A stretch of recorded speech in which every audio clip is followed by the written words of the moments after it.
Loob, ang bawat paghakbang ay isang pagtaluntun, isang pagtahak sa matuwid na landas upang marating ang paroroonan. Gaano man ito kalapit, gaano man ito kalayo, gaano man ito kakitid, gaano man ito kalawak, kaunti man o marami ang mga paang humakbang. Mabagal man o mabilis, pahinto-hintuhan o tuloy-tuloy. Ang bawat paghakbang ay may patutunguhan. Ang bawat paghakbang ay may mararating. Ang bawat paghakbang ay may pagsasapatubaran. Hindi na mabilang ang paghakbang na naganap sa ating kasaysayan. Paghakbang na pinunganan ng pawis, dugo at luha. Paghakbang na pinamulatan ng maraming pagsubok, pangamba at panganib. Mula pa sa panahon ng kawalang malay hanggang sa panahon ng walang humpay na pananakop, digmaan at kasarinlan. At hanggang sa kontemporaryong panahon ng makinasyon, sumibol ang kairaming kulturang sinampot siya sa ating diwa't kamalayan.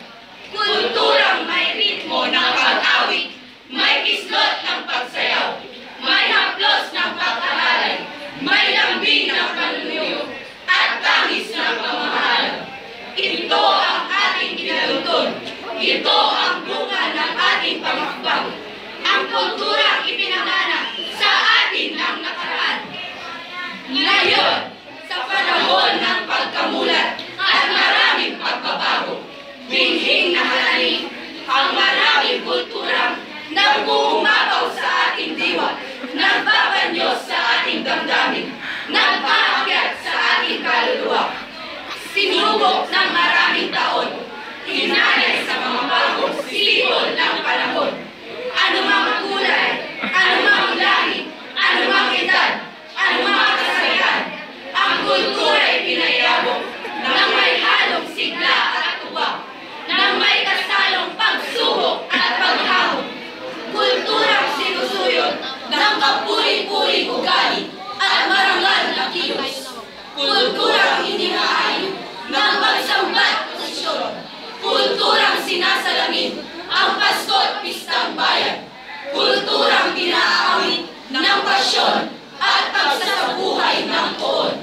Kulturang patuloy na sumisibol at pinapupula ng tradisyon, pang-pamilya, pang-eskwela, pang-politika, pang-reliyon at pang-bansa.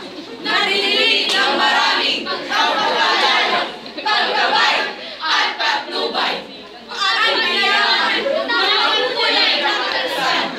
Ito ang regalo ng kasalukuyan. Ito ang regalo ng kasalukuyan. Bukas